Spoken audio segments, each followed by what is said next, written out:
நம்முடைய நாட்டில் எழுப்புதல் ஏற்படணும்னா முதலாவது கிறிஸ்தவர்களாக வாழ்கிற நாம், கிறிஸ்துவை அறிந்தவர்களாக எண்ணுகின்ற நாம் உண்மையிலே கிறிஸ்தவர்களாக இருக்கிறோம் என்கிற ஒரு விழிப்புணர்வை பெற்றுக்கொள்ள வேண்டும். அந்த அவேர்னஸ் இருந்தால்தான் ஒரு எழுப்புதல் இந்த தேசத்தில் பார்க்க முடியும். ஏதோ நாம் பிரமாண்டமான கூட்டங்களை நடத்தி பல மணி நேரங்கள் ஜெபித்து ஒரு ஆரவாரத்தை, ஒரு பரபரப்பை, ஒரு பரவசமான சூழலை உருவாக்கி கொள்வதனால தேசம் எழுப்புதல் அடைந்து விடும் என்று நாம் எதிர்பார்த்து விட முடியாது. அநேக ஆண்டுகளாக இந்த எழுப்புதல் என்ற வார்த்தையை சாதாரணமாக உபயோகித்து அதற்கு இப்பொழுது ஒரு அதை குறித்த ஒரு சென்சிட்டிவ்னஸே போயிடுச்சு. அந்த வார்த்தை என்ன அர்த்தங்கிறது கூட நிறைய பேருக்கு தெரியாது. அது ஏதோ ஒரு கிறிஸ்தவ ட்ரேட்மார்க் அப்படிங்கிற மாதிரி ஆகிப்போச்சு. கூட்டம் நடத்தினா அதுக்கு என்ன போடணும், எழுப்புதல் அப்படிங்கிற மாதிரி ஆகிப்போச்சு. ஆனால் முதலாவது நம்முடைய வாழ்க்கையில் ஒரு ஆவிக்குரிய விழிப்புணர்வு. நாம் யார், நாம் எதற்காக அழைக்கப்பட்டிருக்கிறோம், நாம் எங்கே இருக்கிறோம், நாம் எப்படி இருக்கணும், இதை குறித்த ஒரு அவேர்னஸ். ஒரு டாக்டர், நான் ஒரு டாக்டராக இருக்கிறேங்கிற ஒரு அவேர்னஸோடு செயல்பட்டால் தான் அவர் ஒரு சரியான ஒரு மருத்துவராக இருக்க முடியும் இல்லையா? சில நேரங்களில் நாம் இங்கே இருப்போம், நம்முடைய மனமெல்லாம் எங்கேயோ இருக்கும். காரணம் என்னன்னா ஒரு அவேர்னஸ் இல்லை. ஆக எந்த ஒன்றையும் குறித்த ஒரு சரியான விழிப்புணர்வு நமக்கு இருக்கும் பொழுது தான் நல்ல ஒரு விளைவு ஏற்படுத்த முடியும். ஆக இன்றைய தினத்திலும் கூட இந்த ஆவிக்குரிய விழிப்புணர்வு நம்ம ஒவ்வொருவருக்கும் அவசியம் என்ற கருத்தை உணர்ந்து கொண்டு அந்த விழிப்புணர்வை பெற்றுக்கொள்வதற்கு ஆண்டுடைய சமூகத்தில் நம்ம ஒப்பு கொடுப்போம். மத்தேயு 6:33 நீங்கள் வாசிக்கும் பொழுது அங்கே வாசிக்கிறோம், முதலாவது தேவனுடைய ராஜ்யத்தை தேடுங்கள், seek first the kingdom of God, அவருடைய நீதியை தேடுங்கள், seek his righteousness. முதலாவது தேவனுடைய ராஜ்யத்தை தேடுங்கள், அவருடைய நீதியை தேடுங்கள். அப்பொழுது என்ன நடக்கும் என்றால் எல்லாம் உங்களுக்கு கொடுக்கப்படும். இதான் காட்ஸ் ஃபார்முலா, காட்ஸ் கான்செப்ட்.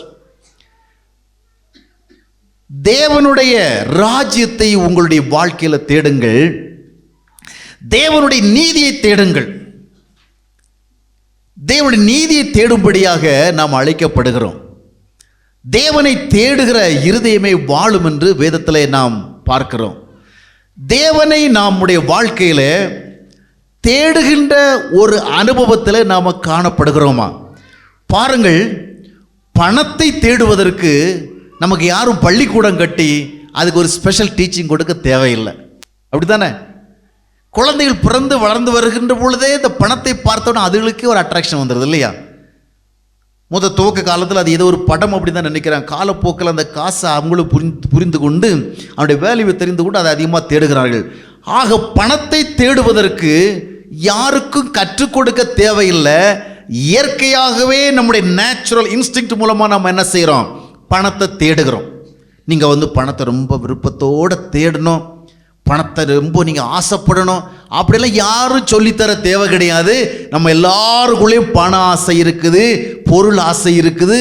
இந்த உலகத்தில் நிறைய காரியங்களை தேடுவதற்கு இயற்கையிலேயே நமக்கு உணர்வுகள் இருக்கிறது. இன்பங்களை தேடுங்க அப்படின்னு யாராவது நமக்கு ஸ்பெஷலாக ஒரு கூட்டம் போட்டு அதற்கு ஒரு அறிவுரை, அதற்கு ஒரு பிரசங்கெல்லாம் செய்ய தேவை கிடையாது.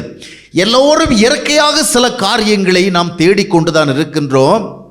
ஆனால் நம்முடைய வாழ்க்கையில் மிகவும் அவசியமான ஒன்று என்னவென்று சொன்னால் தேவனை தேட வேண்டும். We must seek God. தேவனை தேடணும். வாழ்க்கையிலே நமக்கு தேவை என்று நாம் உணர்ந்து அநேக காரியங்களை தேடுகிறோம்.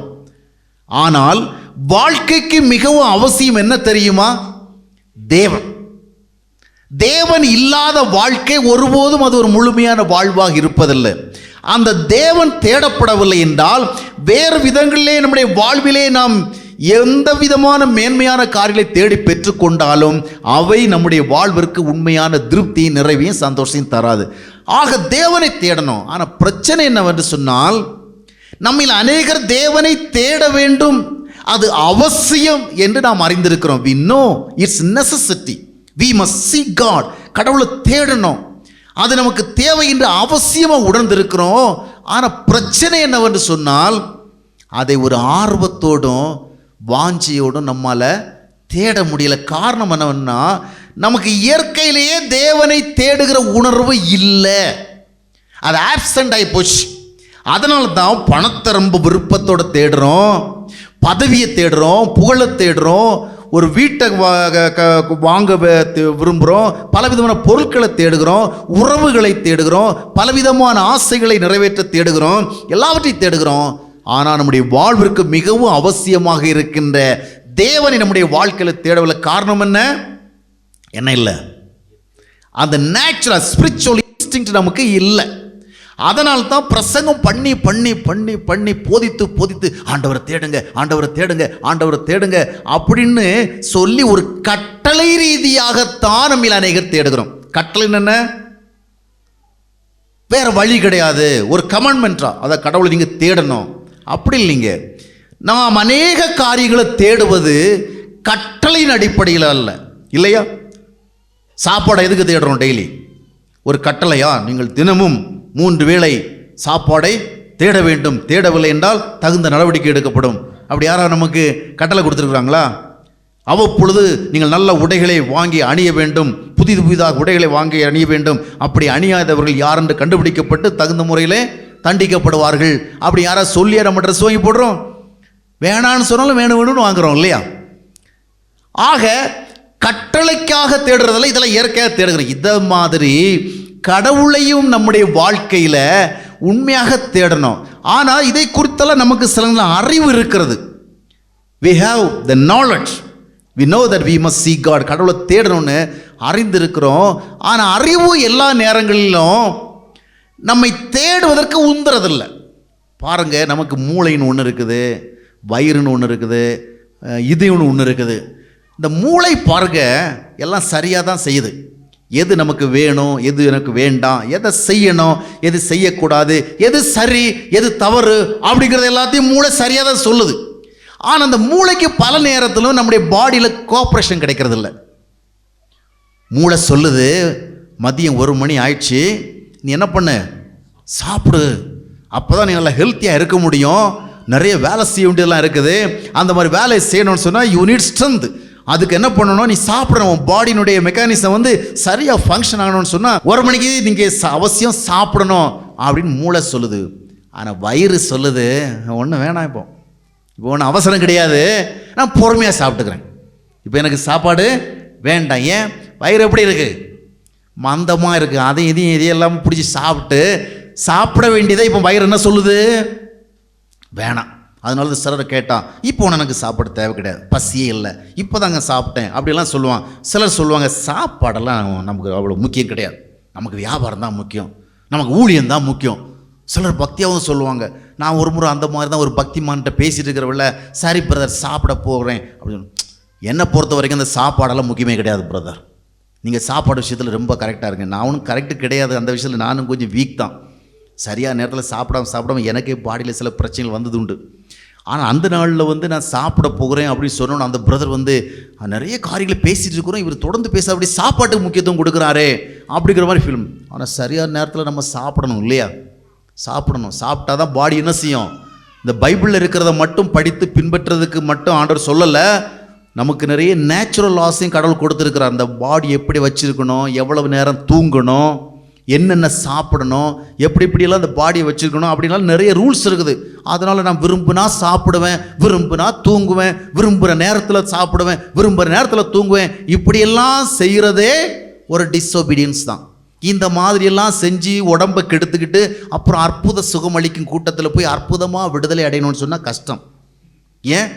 ஏற்கனவே கடவுள் கொடுத்த இயற்கையான கட்டளைகளெல்லாம் மீறிட்டு யாராவது சென்னையிலேருந்து பெங்களூர்லேருந்தும் அமெரிக்காலேருந்து வருவாங்க, அற்புதமாக நமக்கு சுகம். நீங்கள் உடம்பு சரியான நேரத்துக்கு சாப்பிடாமல் உங்களுக்கு அல்சர் வந்தால் எந்த அற்புத கூட்டத்துக்கு போனாலும் அல்சர் போகாது. நானும் இத்தனை வருஷம் ஊழியம் பண்ணுறேன், எனக்கும் கொஞ்சம் பிரச்சனை இருக்குது. ஏன்? சரீர தொடர்பான காரியங்களுக்கும் நம்ம என்ன செய்யணும், சரியான முக்கியத்துவம் கொடுக்கணும். சரி, இப்போ நம்ம சப்ஜெக்ட் வேற. இப்போ மூளை சொல்லுது சரியான நேரத்தில் சாப்பிடு அப்படின்னு, வயிறு சொல்லுது வேண்டாம், நான் அப்புறமா சாப்பிட்டுக்கிறேன். பாருங்கள், இந்த மூளை சரியாகத்தான் சொல்லுது, ஆனால் வயிறுக்கு என்ன செய்யுது, கோஆப்ரேட் பண்ணல. ஏன் கோஆப்ரேட் பண்ணல? அதுக்கு அந்த பசி உணர்வு இல்லை, அந்த உணர்வு இல்லாத காரணத்தினால அந்த சாப்பாடு அது இப்போ வேணான்னு சொல்லுது. இது போல தான் நம்முடைய வாழ்க்கையில் நிறைய காரியங்கள் நடக்குது. தேவன் வேண்டும், தேவனை தேட வேண்டும் என்று நாம் அறிந்திருக்கிறோம். அந்த அறிவின் அடிப்படையிலே ஆண்டவரை நாம் தேடுகிறோமா? தேடவில்லை. சிலர் தேடுறாங்க, கோயிலுக்கெல்லாம் போகிறாங்க, எங்கே கூட்டம்னாலும் போய் கலந்துக்கிறாங்க, நிறைய காரியங்கள் செய்கிறாங்க, ஜெபம் பண்ணுறாங்க, உபவாசம் இருக்கிறாங்க, உபவாச கூட்டம், ஆன்லைன் ப்ரேயர், டேலைட் ப்ரேயர் எல்லாத்துலேயும் போய் கலந்துக்கிறாங்க. அந்த மாதிரி கலந்துக்கிறவங்களையும் நிறைய பேர் எதற்காக அப்படி செய்கிறாங்கன்னா, எதற்காக அப்படி கலந்து கொள்கிறார்கள்னு சொன்னால், ஆண்டவரை தேட வேண்டும் என்பதற்காக அல்ல, ஆண்டவரிடத்திலிருந்து எதையாவது தேடணும். இவங்க யாரும் தேடலை. They do not seek God. They are seeking something from God. கடவுளிடத்திலிருந்து எதையாவது நாம் தேடணும். அவங்க வாழ்விற்கு தேவையான சில நன்மைகளை, உதவிகளை, உபகாரங்களை அவர்கள் தேவனிடத்திலிருந்து பெற்றுக்கொள்ள விரும்புகிறார்கள். தங்களால் சாதிக்க முடியாதவைகளை தேவனை கொண்டு சாதித்துக் கொள்வதற்காக இவர்கள் தேவனை தேடுகிறார்கள். இது தேவனை தேடுகிறதல்ல, இது தேவனிடத்தில் இருக்கிறவைகளை தேடுவது. ஆண்டவரிடத்தில் இருக்கிறவைகளை நாம் தேடுவது நமக்கு சரியான காரியம்தான், அதை நாம் தேடுவதற்கு உரிமை இருக்கிறது. ஆனால் ஆண்டவரிடத்தில் இருக்கிறவைகளை தேடுவது தேவனை தேடுவதற்கு சமமாகாது. நம்முடைய வாழ்விற்கு ஆண்டவரிடத்தில் இருக்கிறவைகள் மட்டும் போதாது, ஆண்டவரே வேணும். நம்முடைய வாழ்க்கையில் தேவனிடத்தில் இருக்கிறவைகளையும் நாம் தேடலாம். ஆனால் தேவனிடத்தில் இருக்கிறவைகளை நாம் தேடுகிறோம், ஆனால் தேவனை தேடுகிறோமா? என்ன பிரதர், வந்த நேரத்திலிருந்தே ஆட்களை கன்ஃபியூஸ் பண்ணிட்டே இருக்கிறீங்க. தேவனை தேடுறதுன்னா என்ன, தேவனிடத்தில் இருக்கிறத தேடுறதுன்னா என்ன? அருமையானவர்களே, நம்முடைய வாழ்வினுடைய உள்பகுதிக்கு, நம்முடைய ஆத்துமாவிற்கு தேவனை தேடுவதுதான் உண்மையான தேடல். அல்லேலூயா. தேவனிடத்தில் இருக்கிற சில நன்மைகள் இல்லை. இன்றைய கிறிஸ்தவம் தேவனிடத்திலிருந்து பெற முடியும் என்று சொல்லுகிற சில நன்மைகளுக்கு தான் தேடிக்கொண்டிருக்கிறது. பெரும்பாலான தேவ ஊழியர்களும் ஜனங்களை தேவனிடத்தில் இருக்கிற சில நன்மைகளை பெற்றுக்கொள்ளத்தான் அழைக்கிறார்கள். பெரும்பாலான கூட்டங்கள் அதனால் தான் சரீர சுகம் அளிக்கும் கூட்டங்கள் என்ற பெயரில் நடைபெறுகிறது. இப்படிப்பட்ட கூட்டங்களை சகோதரர்கள் ஏற்பாடு செய்யலாம். ஆவிக்குரிய விழிப்புணர்வு கூட்டங்கள். அதை பார்க்கிறவர்களுக்கு என்ன ஒரு சிந்தனை வர முடியும்? ஆக இன்றைக்கு தேவனிடத்திலிருந்து எதை பெற முடியும் என்பதை குறித்தான் இன்றைக்கு அதிகமாக மக்களுக்கு சொல்லப்படுகிறது. மக்களும் அதைத்தான் அதிகமாக விரும்பி செல்கிறார்கள். ஆனால் அருமையான சகோதர சகோதரிகளே, ஒவ்வொரு மனிதனுக்கும் முதலாவது தேவன் வேண்டும். எங்கே வேண்டும்? உள்ளே வேண்டும், இருதயத்தில் வேணும். அப்படி அவர் தேவனை நாம் அவசியம் என்று அறிந்து அவரை தேட வேண்டும் என்றால், உண்மையிலேயே அவருடைய அவசியம் என்னவென்பதை நாம் அறிந்து கொள்ள வேண்டும். ஆண்டவராக இயேசு கிறிஸ்து பூமிக்கு வந்தார். எதற்காக வந்தார்? அந்த இயேசு கிறிஸ்து நமக்கு எதற்கு அவசியம், இதை சரியாக புரிந்து கொள்ள வேண்டும். இன்றைக்கு இயேசு கிறிஸ்து என்றால் ஜனங்களுக்கு அவர் அற்புதம் செய்கிறார், அவர் அதிசயம் செய்கிறார், அவர் ஆச்சரியமான காரியங்களை செய்கிறார். எனவே அவர் வேணும். எதற்காக? வாழ்க்கையிலே அற்புதங்களும் அதிசயங்களும் நடைபெறுவதற்காக. ஆனால் இயேசு கிறிஸ்து ஒரு பொழுதும் நான் அற்புதம் செய்வதற்காக இந்த பூமியிலே வந்தேன் என்று சொல்லவில்லை. ஆனால் அற்புதங்களை செய்தார். நான் அதிசயமான காரியங்களை செய்வதற்காக வந்தேன் என்று அவர் சொல்லவில்லை. ஆனால் அதிசயமான காரியங்களை செய்தார். யோவான் 6ஆம் அத்தியாயத்தினுடைய அந்த முழு பகுதிகளை வாசித்து பார்க்கும் பொழுது, ஏற்கனவே 5 அப்பங்களை கொண்டு 5000 பேருக்கு அவர் போஷித்திருக்கிறார். அதை பார்த்த ஜனங்கள் இதுபோல் தினமும் நடக்க வேண்டும் என்ற ஆர்வத்தோடு மறுபடியும் இயேசு கிறிஸ்துவை தேடுகிறார்கள். அப்படி தேடி வருகிற பொழுது அவரோ அவர்களை விட்டு ஓடிக்கொண்டிருக்கின்றார். இவர்கள் தேடுகிறார்கள், அவர் ஓடுகிறார். இவர்கள் எதற்கு தேடுகிறார்கள்? இயேசு கிறிஸ்துவை பார்க்க வேண்டுமே, அவருடைய வார்த்தையை கேட்க வேண்டுமே, அவர் சொல்லுகின்ற அந்த நல்ல ஆலோசனைகள் நடக்க வேண்டுமே. அதற்காகவா தேடுகிறார்கள்? இல்லை. அவர்கள் இதற்கு தேடுகிறார்கள் என்றால், ஏற்கனவே 5 அப்பங்களை இவர் 5000 பேருக்கு பங்கிட்டு கொடுத்து ஒரு பெரிய சாதனை நிகழ்த்தி இருக்கிறார், ஒரு பெரிய அற்புதத்தை செய்திருக்கிறார். அதுபோல நம்முடைய வாழ்விலே ஒவ்வொரு நாளும் நடந்தால் அது எவ்வளவு நன்றாக இருக்கும். எனவே அவர் வேண்டும் என்றால் அவர் என்ன செய்வார்? He will do miracles. நாம் நம்முடைய நாடு பஞ்சத்தில் இருக்குது, பிரச்சனையில் இருக்குது, மக்களுக்கு போதுமான அளவுக்கு உணவு கிடைக்கல. அப்படிப்பட்ட ஒரு சூழ்நிலை, இப்படிப்பட்ட ஒருத்தர் நமக்கு ராஜாவாக இருந்தால் அதை விட அது ரொம்ப சூப்பராக இருக்கும் அப்படின்னு தேடுறாங்க. ஆனால் அவர் ஓடுறார். இறுதியில் தேடி கண்டுபிடிக்கிறாங்க. கண்டுபிடிக்கிற வேளையில இயேசு கிறிஸ்து அவர்களை பார்த்து என்ன சொன்னார்? என்ன தாகம், என்ன வாஞ்சை, என்ன ஆவல் உங்களுடைய ஆவல், எவ்வளவு ஆசையா என்ன தேடுறீங்க, இந்த அளவிற்கு நீங்கள் விருப்பத்தோட தேடுறத பார்த்தா எனக்கு ரொம்ப சந்தோஷமா இருக்கு அப்படின்னு சொல்லல. என்ன சொன்னாரு? யோவான் 6ஆம் அத்தியாயத்தினுடைய 26, 27 வசனங்களை வாசிக்கும் பொழுது, இயேசு அவர்களுக்கு பிரதியுத்தரமாக, நீங்கள் அற்புதங்களை கண்டதினால் அல்ல, நீங்கள் அற்புதத்தை கண்டதினால் அல்ல, நீங்கள் அப்பம் புசித்து திருப்தியானதினாலேயே என்னை தேடுகிறீர்கள், அப்பம் புசித்து திருப்தியானதினாலே என்னை தேடுகிறீர்கள் என்று மெய்யாகவே மெய்யாகவே உங்களுக்கு சொல்லுகிறேன்.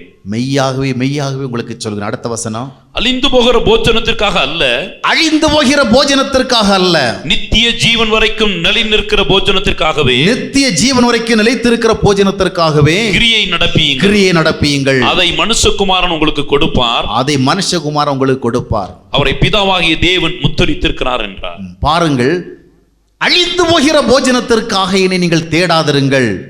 அவர்தான் அங்க அற்புதம் செய்தார். இன்றைக்கு பிரசங்க மேடைகள்ல என்ன சொல்லி கொடுக்குறாங்க? அன்றைக்கு அற்புதம் செய்த அதே ஆண்டவராகிய இயேசு கிறிஸ்து இன்றைக்கு உங்கள் மத்தியில் பெரிய அற்புதங்களை செய்ய போகிறார் என்று. ஆனால் அன்றைக்கு அற்புதம் செய்தீரே இயேசுவே, இன்றைக்கும் அற்புதம் செய்யும் என்று அவர்கள் கேட்ட பொழுது அவர் சொன்ன பதில் என்ன? அற்புதங்களுக்காக என்னை தேடாதிருங்கள். இந்த பூமியில வந்து அற்புதங்களை செய்வதற்காகவே நான் வரவில்லை. நான் என்ன அற்புதம் செய்து உங்களுடைய வாழ்க்கையில் என்ன நன்மைகள் கிடைத்தாலும் ஒரு நாள் என்ன நடக்கும்? அவை எல்லாமே அழியும். Everything will be destroyed. எல்லாம் அழியும். ஆனால் நீங்கள் எதை தேடணும்? அழியாத போஜனத்தை தேடணும். அதை கொடுக்கிறதுக்கு நான் பூமிக்கு வந்தேன். அதை குறித்து தான் தொடர்ந்து பேசுகிற பொழுது 33ஆம் வசனத்தில் சொல்லுவாரு, வானத்தில் இறங்கி மனுஷனுக்கு ஜீவனை கொடுக்கிற அப்பம் தேவன் அருளிய அப்பம் என்றார். வானத்திலிருந்து பூமிக்கு வந்து மனிதனுக்கு ஜீவனை கொடுக்கிற அப்பம் தான் தேவன் அருளின உண்மையான அப்பம். அப்ப இங்க என்ன சொல்லுகிறார் என்றால், என்னுடைய நன்மைகளையே நீங்கள் தேடிக்கொண்டிருக்கிறீர்கள், என்னுடைய ஆசீர்வாதங்களையே தேடிக்கொண்டிருக்கிறீர்கள், அற்புதங்களின் மூலமாக உங்களுடைய வாழ்விலே நீங்கள் பலன் பெறும்படியாக என்னை தேடிக்கொண்டிருக்கிறீர்கள். ஆனால் நீங்கள் என்னை தேடவில்லை. என்னை தேடுவதற்காகத்தான் இங்கே வந்திருக்கிறேன். நான் தான் உங்களுக்கு அவசியம். அல்லேலூயா. நான் தான் உங்களுக்கு தேவை. நான் தான் உங்களுக்கு ஜீவன். நான் உங்களுக்குள் வந்தால் தான் நீங்கள் ஜீவன் உள்ளவர்களாக இருப்பீர்கள். இந்த பிரசங்கத்தை அவர் தொடர்ந்து செய்து கொண்டிருந்த பொழுது நடந்தது என்ன? இறுதியில் அவரை விட்டு அநேகர் விலகி போனார்கள். அநேகர் விலகி போனார்கள். 6ஆம் அத்தியாயத்தினுடைய 60வது வசனத்தை வாசியுங்கள். அவருடைய சீசரில் அநேகர் இவைகளை கேட்ட பொழுது, இது கடினமான உபதேசம், யார் இதை கேட்பார்கள் என்றார்கள். இது கடினமான உபதேசம். It's a very hard teaching. Who will listen it? இதை யார் கேட்பாங்க? நமக்கு தேவையானது என்ன? இப்பொழுது பிரசங்கமா வேணும். நான் ஒரு முறை ஒரு பெரிய கூட்டம் நடைபெற்று கொண்டிருந்த இடத்தின் பக்கமாக கடந்து போய் கொண்டிருந்த பொழுது அங்கே ஒரு பெரிய பிரசங்கர் பிரசங்கம் பண்ணியிருந்தார். அப்பொழுது அவர் சொன்னார், இப்பொழுதெல்லாம் நமக்கு பிரசங்கங்கள் தேவையில்லை, நாம் கேட்ட பிரசங்கங்கள் எல்லாம் போதும், இப்போ நமக்கு தேவையெல்லாம் பிரசன்னம்தான். இந்த பிரசன்னத்தை தான் நம்ம அனுபவிக்க போகிறோன்னு சொல்லி உடனே பாட்டு பாடினார், ஆட்டம் போட்டார், பிரசன்னத்தை உருவாக்கிட்டார். ஆனால் தேவனுடைய வார்த்தைகளுக்கு பின்னால் தான் தேவனுடைய பிரசன்னம் இருக்கிறது இல்லையா? எங்கே தேவனுடைய வார்த்தைகள் உண்டோ அந்த வார்த்தைகளுக்கு பின்னால் தான் தேவனுடைய பிரசன்னம். எத்தனை ஆயிரம் முறைகள் பிரசங்கிக்கப்பட்டிருந்தாலும் சரி, எத்தனை ஆயிரம் முறைகள் நாம் கேட்டிருந்தாலும் சரி, இன்றும் தேவனுடைய வார்த்தைகள், அது தேவனுடைய வார்த்தைகளாக பிரசங்கிக்கப்படுகின்ற பொழுது அந்த வார்த்தைகளுக்கு பின்னால் யார் இருக்கிறார்? தேவன் இருக்கிறார் இல்லையா? இரவுல வந்து கதவை தட்டுறாரு யாரோ ஒருத்தர், யாருங்க அப்படின்ன உடனே அங்கே ஒரு சத்தம் வருது, நான் தான். உடனே கதவு திறக்கிறோம் இல்லையா? ஏன்? அந்த சத்தத்துக்கு பின்னால் யார் இருக்கிறா? நமக்கு முக்கியமான அந்த நபர் இருக்கிறாரு, அதனால கதவை திறக்கிறோம். அப்போ அந்த சத்தத்துக்கு பின்னால தான் யார் இருக்கிறா? தேவன் இருக்கிறார். அப்போ இந்த ஜனங்கள் என்ன சொல்லுகிறார்கள்னா, இது கடினமான போதனை, இது நமக்கு தேவையில்லை, நாம் எதிர்பார்ப்பது அற்புதங்கள், நாம் எதிர்பார்ப்பது அடையாளங்கள் சொல்லி அவர்கள் போய்விடுகிறார்கள்.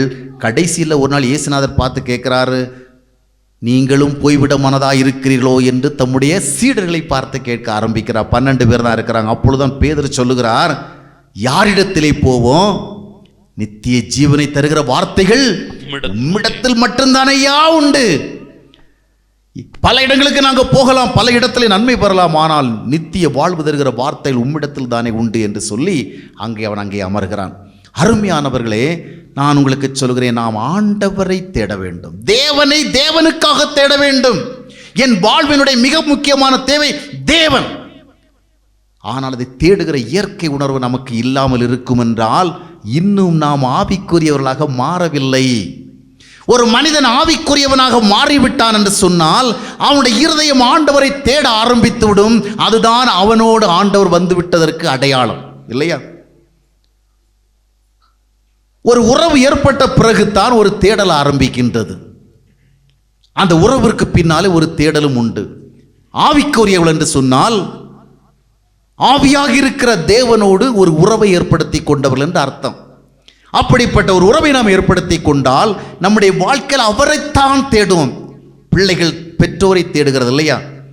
சாக்லேட் வாங்கி கொடுத்தாலும் சரி, பிஸ்கட் வாங்கி கொடுத்தாலும் சரி, பிளே திங்ஸ் வாங்கி கொடுத்தாலும் சரி, அவைகளுக்கு அப்பால் அவர்கள் தங்களுடைய பெற்றோரை தேடுகிறார்கள். குழந்தை தன்னுடைய தாயை தேடுகிறது, தாயினுடைய தொடுதலை தேடுகிறது, தாயினுடைய அரவணைப்பை தேடுகிறது. இதுபோல்தான் நம்முடைய வாழ்வில் நாம் உண்மையான ஆவிக்குரியவளாக இருந்தால் ஆண்டவரை தேடுவோம். நான் இன்றைக்கு உங்களோடு பகிர்ந்து கொண்டிருப்பது ஆண்டவரிடத்தில் உள்ளவைகளை தேடுவது குறித்தல் ஆண்டவரை தேடுவது. இப்பொழுது ஆண்டவரை நாம் தேடணும்னு சொன்னால் அதனுடைய அவசியங்களை முதலாவது நாம் சரியாக அறிந்து வைத்திருக்க வேண்டும். ஆண்டவரை தேட வேண்டிய அவசியம் என்ன? மனிதனுக்கு ஏன் ஆண்டவர் தேவைப்படுகிறார்? மனிதனுக்கு இயேசு கிறிஸ்து ஏன் தேவைப்படுகிறார்? இயேசு கிறிஸ்து தம்முடைய சீடரிடத்தில் பேசுகிற பொழுது லூக்கா 9:23 சொல்லுகிறார், ஒருவன் என் பின்னே செல்ல விரும்பினால் அவன் தன்னை வெறுத்து தன் சிலுவை எடுத்துக்கொண்டு அனுதினம் என் பின்னால வரணும். யாராகிலும் ஒருவர் என்னை பின்பற்ற விரும்பினால், if anyone wants to follow me, he must take his cross, he must deny himself, he must follow me daily. எதுக்குங்க இவ்வளவு சிரமப்பட்டு அவருக்கு பின்னால போகணும்?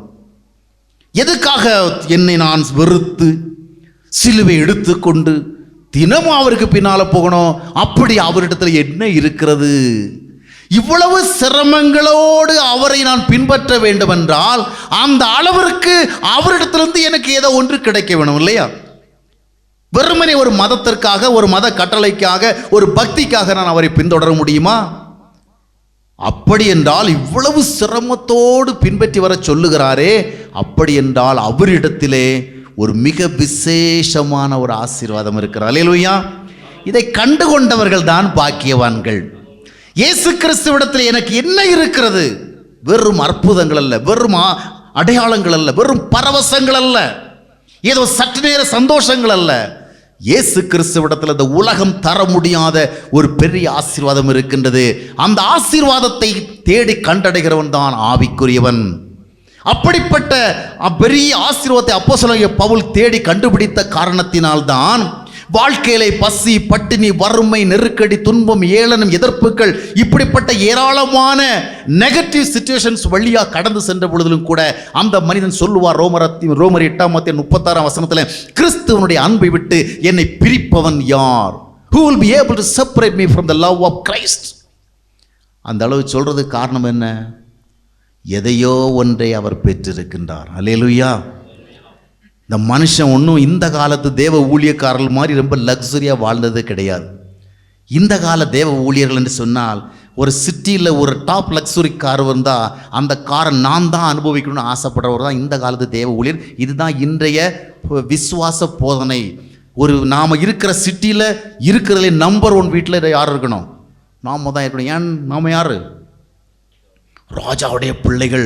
அதனால எல்லா வசதிகளையும் நாம தான் முதலாவது அனுபவிக்கணும் அப்படிங்கிறதான ஒரு கான்செப்ட் தான் இந்த கால ஊழியக்காரருடைய கான்செப்ட்.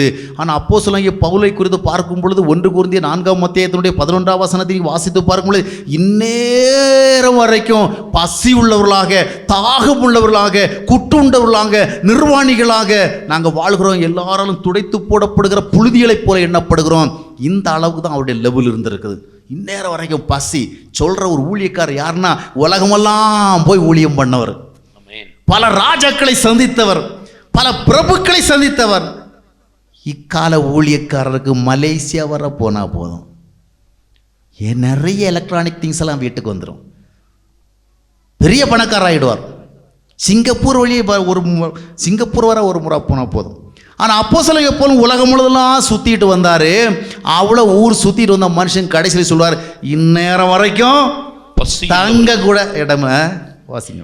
இந்நேரம் வரைக்கும் பசியுள்ளவர்களும், இந்நேரம் வரைக்கும் பசி உள்ளவர்களும், தாகம் உள்ளவர்களும், நிர்வாணிகளும், குட்டுண்டவர்களும், தங்க இடமில்லாதவர்களுமாய் இருக்கிறோம். அடிக்கடி குட்டு. அவர் நல்லது செய்கிறார், சரியானதை பேசுறார், சத்தியத்தைப்படி வாழ்கிறார். ஆனால் அவருக்கு எதிராக அடிக்கடி பலவிதமான வார்த்தைகளை சொல்லி அவர் என்ன செய்யறாங்க? குட்டுகிறார்கள். இவ்விதமான நிலைமையில இருந்தாலும் கூட அந்த மனுஷன் ஆண்டவருக்காக நான் ஊழியம் செய்ய வந்து எவ்வளவு பாடுபட வேண்டியதாகி போச்சுது, எவ்வளவு சிரமப்பட வேண்டியதாக போச்சுது. சாப்பாடு கூட இல்லை இந்த ஊழியத்தில். இயேசுநாதருக்காக என் வாழ்க்கை தியாகம் பண்ணி வந்து நல்ல சட்டை கூட இல்லை, நல்ல சாப்பாடு கூட இல்லை. அப்படி புலம்புனாரா? என்ன சொன்னாரு? கிறிஸ்துவனுடைய அன்பை விட்டு என்னை பிரிப்பவன் யார்? பிலிப்பியர் 4ஆம் அத்தியாயத்தினுடைய 11, 12, 13 வசனங்களை எல்லாம் நீ வாசித்து பார்க்கும் பொழுது, வாழ்ந்திருக்கவும் எனக்கு தெரியும், தாழ்ந்திருக்கவும் எனக்கு தெரியும், எந்த நிலைமையில இருந்தாலும் மனரம்யமாக இருப்பதற்கு போதிக்கப்பட்டிருக்கிறேன். இந்த அளவுக்கு அந்த மனுஷன் வாழ்றதுக்கு காரணம் என்னவென்றால், கிறிஸ்துவிடத்திலிருந்து ஒரு பெரிய ஆசீர்வாதத்தை கண்டுகொண்டார். இதைத்தான் நீங்களும் காண வேண்டும். அப்படி கண்டுகொண்டால் நீங்கள் கிறிஸ்துவை உண்மையாக தேடுகிற மக்களாக மாறுவீர்கள். எரேமியா 29ஆம் அத்தியாயத்தினுடைய 13வது வசனத்தை நான் வாசித்து பார்க்கும் பொழுது அங்கே தேவன் தெளிவாக சொல்வார். வாசியுங்கள். உங்களுடைய முழு இருதயத்தோடும் என்னை தேடுவீர்கள் என்று சொன்னால், என்னை தேடுகையில் நீங்கள் கண்டுபிடிப்பீர்கள். முழு இருதயத்தோட தேடணும். நிறைய பாடல்களை பாடி தேடி கண்டுபிடித்து விட நாம் விரும்புகிறோம். இசை கருவிகள் மூலமாக நாம் தேடி கண்டுபிடித்து விட விரும்புகிறோம். பரவசமான வார்த்தைகள் மூலமாக ஆண்டவரை தேடி கண்டுபிடிக்க விரும்புகிறோம். ஆடல்கள், பாடல்கள் மூலமாக, நடனங்கள் மூலமாக, ஆராதனை ஆடம்பரங்கள் மூலமாக ஆண்டவரை தேடி கண்டுபிடிக்க விரும்புகிறோம்.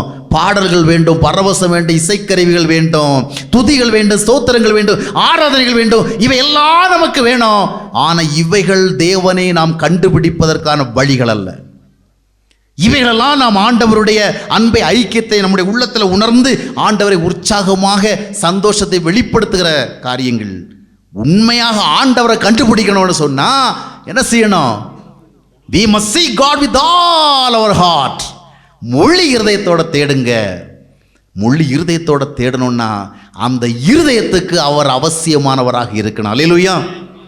உண்மையான ஒரு மனைவிக்கு கணவன் என்ன வாங்கி கொடுத்தாலும் சரி, எத்தனை லட்சம் ரூபாய் வீடு வாங்கி கொடுத்தாலும் சரி, எவ்வளவு பவுன் வாங்கி கொடுத்தாலும் சரி, அவள் அவனைத்தான் தேடுவாள். உண்மையான பிள்ளைகள் தங்களுடைய பெற்றோர்கள் தங்களுக்காக என்ன வாங்கி கொடுத்தாலும் அவர்கள் இதைத்தான் தேடுவாள். டேடி நீங்க தான் எங்களுக்கு வேணும். டேடி அமெரிக்காவில் இருக்கிறீங்க, எங்களுக்கு தேவையான பொருளை நிறைய வாங்கி கொடுத்துட்டு இருக்கிறீங்க, ஆனால் இது போதா டேடி, டேடி நீங்க எங்களுக்கு வேணும். அப்படிதான் பிள்ளைகள் சொல்லுவோம் இல்லையா? அதே போல உண்மையாக தேவனை தேடுகிறவர்கள் அப்படித்தான் தேடுவார்கள். அப்படி தேடுகிற பொழுதுதான் கண்டடைய முடியும். ஆகிய காலத்திலே நாம் சபைகளிலே சபை கூடி ஆராதிக்கிறோம், துதிக்கிறோம், ஸ்தோத்திரிக்கிறோம், பாடுகிறோம், பரவசமடைகிறோம், ஆடுகிறோம், ஓடுகிறோம், விழுகிறோம், எழுகிறோம், நிறைய காரியங்களை செஞ்சுட்டு இருக்கிறோம். ஆண்டவருடைய பிரசன்னத்திலே மூழ்கி போனவர்களைப் போல நம்மை காண்பிக்கின்றோம். ஆவியில் நிரம்பி வழிகிறவர்களை போல காண்பிக்கிறோம். அந்த இடத்தை கடந்து அடுத்த பகுதிக்கு செல்லுகின்ற பொழுது ஆண்டவர் எங்கேயோ போயிடுறார். பிரசன்னம் எங்கேயோ போய்விடுகிறது, பரவசம் எங்கேயோ போய்விடுகிறது, ஆவியுடைய நிரப்புதல் எங்கேயோ போய்விடுகிறது. அந்த சூழ்நிலை கடந்து அடுத்த சூழ்நிலைக்கு போன பிறகு ஒன்றுமே இல்லை. கேரளாவில் சொல்லுவாங்க, புட்டு தட்டுன இந்த அது சொல்லுவாங்க, இன்னொரு வார்த்தை சொல்லுவாங்க. கேரளாவில் புட்டு ரொம்ப விரும்பி செய்வாங்க. இலங்கையிலையும் புட்டு நிறைய செய்வாங்க. புட்டு நீங்களும் செய்வீங்க. அதுக்கு என்ன பண்ணுவாங்க? ஒரு குழாயில் கொஞ்சம் மாவு போட்டு, கொஞ்சம் தேங்காய் துருவல் போட்டு, அப்புறம் கொஞ்சம் மாவு போட்டு, அப்புறம் கொஞ்சம் தேங்காய் துருவல் போட்டு, அப்படி மேலே வரைக்கும் கொண்டு வச்சுட்டு அதுக்கப்புறம் என்ன செய்வாங்க? அதை ஒரு பாத்திரத்தில் வைத்து அந்த ஸ்டீம் வழியாக வேக வைப்பாங்க. வேக வச்சு ஆவி நல்லா போயிட்டே இருக்கும் இல்லையா? ஆவி போன உடனே புட்டு சரியாக வெந்துச்சு அப்படின்னு எடுத்து என்ன பண்ணுவாங்க? ஒரு குச்சியால் குத்தி விடுவாங்க. உடனே என்ன நடக்கும்? புஷ் பண்ணி விட்டோடனே உள்ளே இருக்கிற புட்டு அவ்வளோ வெளியே வந்துடும். இப்போ அந்த குழாயை பார்த்தா உலகம் தெரியும். இதுவரையிலும் இந்த புட்டு எப்படி இருந்தது, குழாய் எப்படி இருந்தது, நிரம்பி இருந்தது. இந்த குழாயில் இந்த குத்தி விட்டோன்னே என்ன ஆயிடுச்சு? எல்லாமே வெளியே வந்துச்சு. இப்போ உள்ளே ஒன்றுமே இல்லை. இக்காலத்தில் நிறைய கிறிஸ்தவங்களின் நிலைமை இப்படி தான். நல்ல ஆவியெல்லாம் போயிட்டே இருக்கான். ஆனால் ஒரு குச்சியால் இங்கிறது கொஞ்சம் புஷ் பண்ணால் போதும், அப்புறம் பார்த்தா அவங்கள உள்ளே பார்த்தீங்கன்னா உலகம்தான் தெரியும். ஒரு மாவும் இருக்காது, ஒரு தேங்காய் துருவலும் இருக்காது.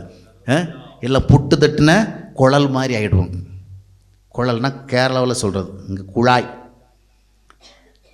ஆக இவைகளெல்லாம் நாம் அனுபவிக்கிறோம். எங்கே போகிறது அந்த அனுபவம்? அந்த அனுபவங்கள் என் வாழ்க்கையாக மாறவில்லை, சுபாவங்களாக மாறவில்லை, குணங்களாக மாறவில்லை.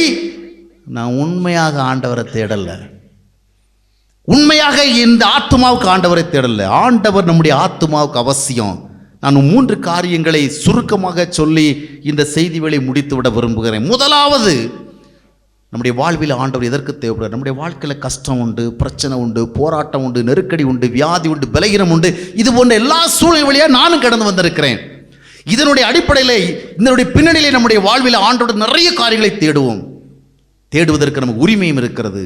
ஆனால் மிக முக்கியமாக நாம் எதற்காக தேட வேண்டும் என்றால், நம்பர் 1, முதலாவது நாம் மனிதர்களாக மாறணும். யாராக மாறணும்? என்னங்க, மனிதர்களாக தானே இருக்கிறோம். கடவுளாக மாறணும்னு சொன்னாலும் பரவாயில்ல, இந்த மனுஷன் போய் மனுஷராக மாறுறதுக்கு சொல்லு. நான் சொல்லுகிறேன், முதலாவது மனுஷனாக நம்ம மாறணும். மனிதன் மனிதனாக மாற வேண்டும். ஒரு ராஜா மந்திரி சபையெல்லாம் கூட்டினாரு. அவருடைய அந்த அவையில் நிறைய அறிஞர்கள் இருந்தாங்க, படித்தவங்க இருந்தாங்க, ரொம்ப பிரபலமானவங்களாம் இருந்தாங்க. அப்போ ராஜா ரொம்பவும் அங்கே கூடி வந்திருக்கலாம் மெச்சணுங்கிறதுக்காக ஒவ்வொருத்தரும் அவர் ரொம்ப பிரமாதமாக புகழ்ந்துட்டு இருந்தாங்க. ஒருத்தர் சொன்னார், எங்களுடைய ராஜா மிக சிறப்பான ஒரு ஆட்சியை நடத்தி கொண்டிருக்கிறார். ராஜாவே, உங்களுடைய இந்த போர்க்கால ஆட்சியிலே நம்முடைய நாட்டிலே படித்தவர்கள் ஏராளமாக இருக்கிறார்கள், பட்டம் பெற்றவர்கள் ஏராளமாக இருக்கின்றார்கள், பண்டிதர்கள் ஏராளமாக இருக்கிறார்கள், அறிவாளிகள் ஏராளமாக இருக்கின்றார்கள், நல்ல சிறந்த திறமையாளர் அதிகமாக இருக்கிறார்கள். ராஜா அவருடைய சிறப்பான பொற்கால ஆட்சியில் இவ்விதமாக மிக பிரபலமானவர்களெல்லாம் மிக சிறப்பாக இருக்கிறார்கள் என்று ஒவ்வொருத்தராக பாராட்டிக்கிட்டே இருந்தாங்க. கடைசியில் ஒருத்தர் வந்தார், அவர் ஒரு ஞானி. அவர் சொன்னார், நம்முடைய நாட்டிலே நிறைய இந்த ராஜாவுடைய ஆட்சியில் படித்தவங்க நிறைய பேர் இருக்கிறாங்க, பட்டதாரிகள் நிறைய பேர் இருக்கிறாங்க, பண்டிதர்கள் நிறைய பேர் இருக்கிறாங்க, கவிஞர்கள் நிறைய பேர் இருக்கிறாங்க, சிறந்த மத போதகர்கள் நிறைய பேர் இருக்கிறாங்க, நிறைய மத போதனைகளை செய்ய நிறைய பேர் இருக்கிறாங்க. ஆனால் நம்முடைய நாட்டில் மனிதர்கள் தான் மிகவும் குறைவாக இருக்கிறார்கள். நம்ம நாட்டில் யார் குறைவாக இருக்கிறாங்க? மனுஷன்தான் குறைவாக இருக்கிறான். படித்தவன் நிறைய இருக்கிறான், அறிஞன் நிறைய இருக்கிறான், தத்துவமேதை நிறைய இருக்கிறான், மத போதகர்கள் நிறைய இருக்கிறாங்க, ஆனால் மனுஷங்க தான் இல்லை. ஒருத்தர்கிட்ட இன்னொருத்தர் சொன்னார், இந்தியாவில் மக்கள் தொகை ஏறுன்னு ஏறிக்கிட்டே இருக்குப்பா, அது பாட்டில் ஏறிட்டே இருக்குன்னு. அதை கேட்டு இன்னொருத்தர் சொன்னார், மக்கள் தொகை தான் ஏறுதுப்பா, மனித தொகை ஏறலையே, அது குறைஞ்சிக்கிட்டே இருக்குது, மனிதர்களுடைய எண்ணிக்கை குறைந்துக்கிட்டே இருக்குது. உங்களுக்கும் குழப்பமாக தான் இருக்குது இல்லையா? மக்கள் தொகை என்ன, மனித தொகைன்னா என்ன? மனுஷனா யாரு? ஒரு தலை, 2 கண்ணு, மூக்கு, 2 கால், கை, இப்படி இருந்தால் நம்ம பார்வையில் மனுஷன். ஆனால் வேதாகமத்தை பார்த்தீங்கன்னு சொன்னால், ஆதியில் தேவன் வானத்தையும் பூமியும் படைத்து அதற்கப்புறம் மனுஷனை படைத்த வேளையில் 1 மத்திய 27 சொல்லுகிறது, தேவன் மனுஷனை எப்படி படைத்தார்? தேவன் தம்முடைய சாயலாக மனுஷனை சிருஷ்டித்தார். God created man in his own image. தம்முடைய சாயல் என்று சொன்னால் தம்முடைய தெய்வீக அழகு அவனிடத்தில் வெளிப்படும் விதமாக, தம்மை போல அன்புள்ளவனாக, உண்மையுள்ளவனாக, ஒழுக்கம் உள்ளவனாக, பரிசுத்தம் உள்ளவனாகத்தான் தேவன் மனுஷனை படைத்தார் இல்லையா? தேவ சாயலிலே தான் மனிதனை தேவன் படைத்தார். அப்படி என்றால் அந்த தெய்வீக குணாதிசயங்கள் அந்த மனிதனிடத்தில் இருக்க வேண்டும். இன்றைக்கு நாம் பார்க்கிற சராசரி மனிதரிடத்தில் இந்த தெய்வீக சாயல் இருக்கின்றதா? இந்த தெய்வீக பிரசன்னம் இருக்கிறதா? இந்த தெய்வீக குணாதிசயங்கள் இருக்கிறதா? மனிதனிடத்தில் அன்பை பார்க்க முடிகிறதா? உண்மையை பார்க்க முடிகிறதா? தாழ்மையை பார்க்க முடிகிறதா? நேர்மையை பார்க்க முடிகிறதா? நீதியை பார்க்க முடிகிறதா? நியாயத்தை பார்க்க முடிகிறதா? பரிசுத்தத்தை பார்க்க முடிகிறதா? இயேசு கிறிஸ்து சொன்னார், ஆவியில எளிமை உள்ளவன் பாக்கியவான், சாந்த குணம் உள்ளவன் பாக்கியவான், இரக்கம் உள்ளவன் பாக்கியவான், நீதி நிமித்தம் பசிதாகம் உடையவன் பாக்கியவான், இருதயத்தில் சுத்தம் உள்ளவன் பாக்கியவான், சமாதானம் செய்கிறவன் பாக்கியவான். அவன் தான் மனுஷன். இப்படிப்பட்ட மனிதர்களை எத்தனை பேரை நாம் பார்க்க முடிகிறது? இப்படிப்பட்ட எத்தனை மனிதர்களை உங்களால் அடையாளம் காட்ட முடியும்? இல்லை உங்களில் எத்தனை பேரை மற்றவர்கள் அடையாளம் காட்ட முடியும்? மனிதர்கள் ஏராளம் என்று நாம் எண்ணுகிறோம். ஆனால் வேத வெளிச்சத்தின் அடிப்படையிலே மனிதர்கள் மிகவும் குறைவு. அப்படிப்பட்ட மனிதர்களை உண்மையான மனிதர்களாக மாற்றுவதற்குத்தான் இயேசு கிறிஸ்து இந்த உலகத்திற்கு வந்தார். தேவ சாயலிலே படைக்கப்பட்ட மனிதன் அந்த தேவ சாயலை இழந்து விட்டான். இதை குறித்து பேதுரு 2வது முறை கடிதம் எழுதுகிற பொழுது 2வது நிருபத்தில் 1 அத்தியாயத்துடைய 4வது வசனத்தை சொல்லுகிறார். தெய்வீக சுபாவங்களுக்கு நீங்கள் பங்குள்ளவர்களாக மாற வேண்டும். இச்சையினால் உலகத்தில் உண்டான கேட்டுக்கு தப்பி திவ்ய சுபாவத்துக்கு பங்குள்ளவர்களாகும் பொருட்டு மகா மேன்மையும் அருமையுமான வாக்குத்தத்தங்களும் அவைகளினால் நமக்கு அளிக்கப்பட்டிருக்கிறது. மகா மேன்மையும் அருமையுமான வாக்குத்தத்தங்கள் நமக்கு கொடுக்கப்பட்டிருக்கிறது. அப்போ இச்சையினால் ஏற்பட்ட கேட்டின் விளைவாக மனிதன் தெய்வீக சாயலை, தெய்வீக அழகை இழந்து விட்டான். அதனால் தான் மனிதனிடத்தில் அன்பை பார்க்க முடியவில்லை. உண்மையான மனித அடையாளம் என்ன? அவன் பியூட்டி பார்லர்லாம் போய் நல்லா தன்னை பியூட்டிஃபை பண்ணிக்கலாம் இல்லையா? நல்லா மேக்கப் போட்டுக்கலாம். ஆண்களும் பெண்களும் இன்றைக்கி பியூட்டி பார்லர்ஸ் நிறைய போகிறாங்க. ஆக தங்களுடைய அப்பியரன்ஸ் ரொம்ப நல்லா வச்சுக்க முடியுது. ஆனால் மனிதனுடைய உண்மையான அடையாளம் என்னவென்று சொன்னால் அவனிடத்தில் அன்பு இருக்கணும் இல்லையா? அன்பு தான் உண்மையான அடையாளம். அந்த அன்பு எங்கிருந்து வருகிறது? தேவனிடத்திலிருந்து வருகிறது. அந்த அன்பு தேவனால் உண்டாயிருக்கிறது. அன்பு இல்லாத ஒரு மனிதன் அவன் மனிதன் அல்ல. தாழ்மை இல்லாத மனிதன் அவன் மனிதன் அல்ல. இன்றைக்கு மனிதன் தன்னிடத்தில் இருக்கிற பெருமையை, அகம்பாவத்தை, ஆணவத்தை, தாழ்ந்து போகாத தன்மையை, பணிந்து போகாத பண்பை அவன் மிகவும் விசேஷமானதாக எண்ணி நான் யார் தெரியுமா அப்படிங்கிறான். கேட்குறாங்களா, நான் யாருன்னு உனக்கு தெரியுமா? எதிரில் நிற்கிறவங்க சரியாக பதில் சொன்னால் இவர் தாங்கிக்க மாட்டார். என்ன பதில சொல்லுவாங்க? நீ மனுஷனே கிடையாது ஐயா. நான் யாருன்னு கேட்குறவங்கள என்ன அர்த்தம்? உண்மையில் என்ன சொல்கிறாரு? நான் மனுஷனே கிடையாது. ஆமாம், சிலர் தங்களை குறித்து இன்ட்ரடியூஸ் பண்ணுறவங்களே இப்படி தான் பண்ணுறான். நான் எப்படியாப்பட்ட ஆள்னு உனக்கு தெரியும்ல, நாங்கள் ஒரு மாதிரிப்பட்ட ஆள். ஆக அருமையானவர்களே, இந்த உண்மையான தெய்வீக பண்புகள் தான் மனித அடையாளங்கள். இந்த மனித அடையாளங்களை மனிதன் இழந்துவிட்ட காரணத்தினாலே அந்த அடையாளங்களை மனிதனுக்கு மறுபடியும் கொடுத்து அவனை உண்மையான மனிதனாக்குவதற்குத்தான் இயேசு கிறிஸ்து இந்த உலகத்திற்கு வந்தார். அல்லேலூயா. மனிதன் என்றைக்கு மனிதனாக மாறுகிறானோ அன்றைக்குத்தான் கடவுளுடைய ஆசீர்வாதங்களை அவன் அனுபவிக்க முடியும். ஆதாம் மனிதனாக இருந்த வரைக்கும் தேவனால் உருவாக்கப்பட்ட படைக்கப்பட்டதான அந்த ஆசீர்வாத சூழலிலே மகிழ்ச்சியாக இருந்தான், சமாதானமாக இருந்தான். இச்சையினாலே ஒரு கேடு உள்ளே புகுந்த பொழுது மனித அடையாளங்களை இழந்தான். எப்பொழுது இழந்தான்? தேவனுடைய வார்த்தை விட்டு விலகின பொழுது இழந்தான். தேவ பிரசன்னத்தை விட்டு விலகி வருகின்ற பொழுது இழந்தான். அந்த மனித அடையாளத்தை இழந்துவிட்ட காரணத்தினால்தான் தேவனுடைய சத்தத்தை கேட்ட ஒரு சூழ்நிலை வந்த பொழுது, ஆதாமே நீ எங்கே இருக்கிறாய் என்று கேட்ட பொழுது, ஆண்டவரே நான் இங்கே இருக்கிறேன் வாரும் என்று அழைக்காதபடிக்கு அவன் என்ன செய்தான்?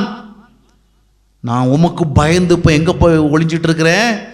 மரத்துக்கு பின்னால் மறைஞ்சிட்டு இருக்கிறேன். காரணம் என்ன? இழந்தை இழந்து விட்டான். மனித அடையாளங்களை இழந்து விட்டான். மனிதன் என்பவனுக்கு தேவன் கொடுத்த அடையாளங்களை அவன் இழந்துவிட்ட காரணத்தினாலே அவலட்சமானவனாக மாறிவிட்டான். அருவருப்பான தோற்றமுடையவனாக மாறிவிட்டான். எனவே மரங்களுக்கு பின்னாலே சென்று மறைந்தான்.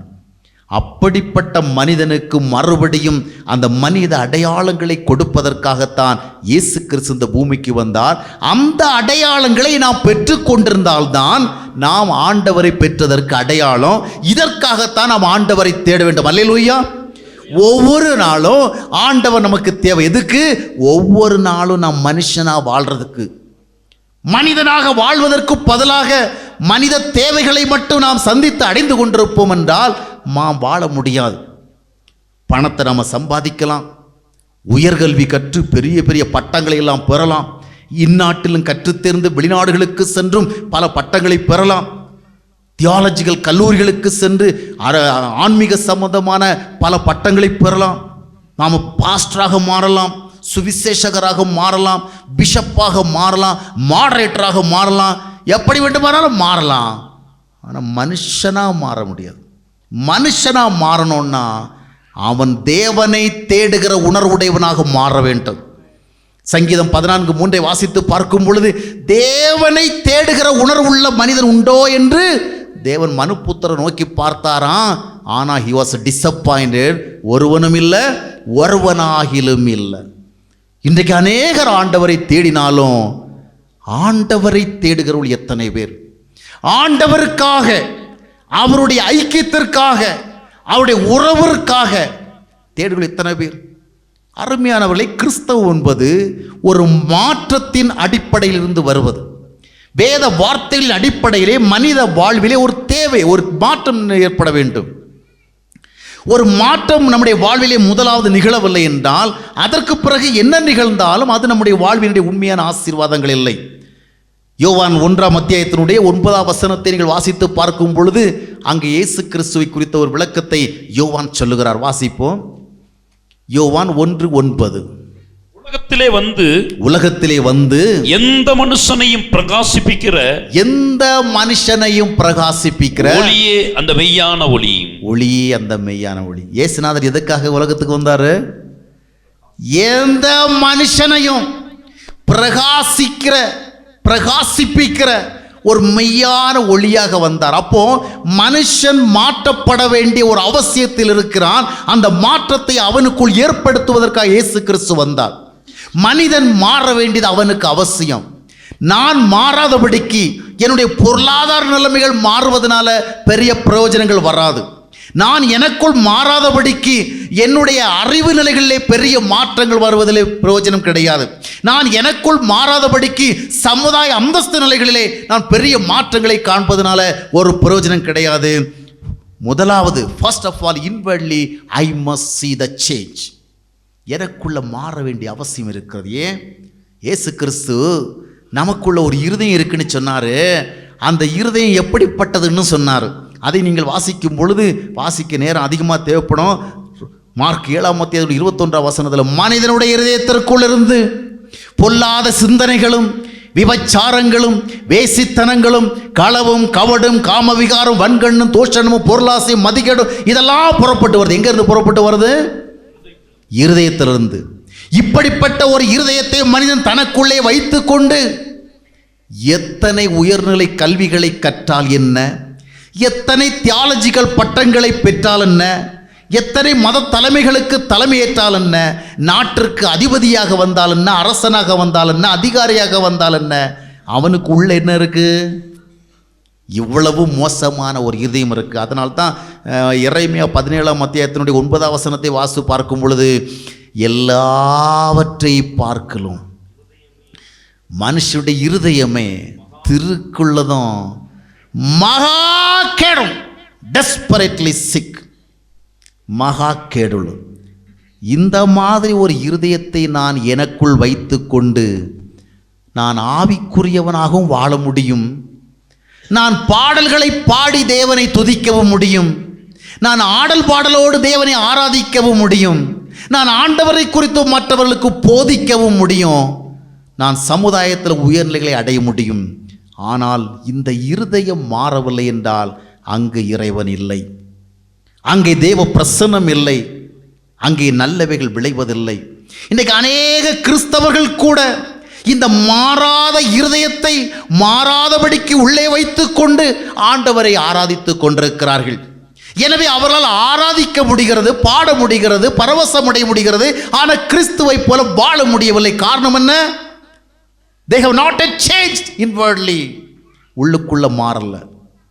அதனால தான் ஆராதிக்கின்ற இடங்களில் ஆராதித்து கொண்டு வெளியே சென்று வாழப் போகின்ற பொழுது உண்மையை பேச முடியல, பொய்யை விட முடியல, கோபத்தை விட முடியல, எரிச்சலை விட முடியல, பணாசை விட முடியல, பொருளாசை விட முடியல, உலக இன்பங்களை விட முடியல, ஆடம்பரங்களை விட முடியல. ஆராதிக்கின்ற இடங்களில் தூள் கிளப்புகிறோம். ஆராதிக்கின்றவர்களும் ஆராதிக்கின்ற இடத்திலே மட்டும் ஆண்டவரை உணர்ந்து கொண்டு வெளியே சென்று உலகத்தைப் போல வாழ்கிறார்கள். ஆராதனை நடத்துகிறவர்களும் ஆராதனையிலே வழி நடத்துகிறவர்களும் ஜனங்களுக்கு பலவிதமான வார்த்தைகளை சொல்லி அவர்களை பரவசப்படுத்தி அவர்களை பரிசுத்தாவினுடைய பிரசன்னத்துக்கு நடத்திவிட்டது போல் அவர்கள் காட்டிவிட்டு வெளியே சென்றால் அவர்களையும் பண ஆசை பற்றி கொள்ளுகிறது.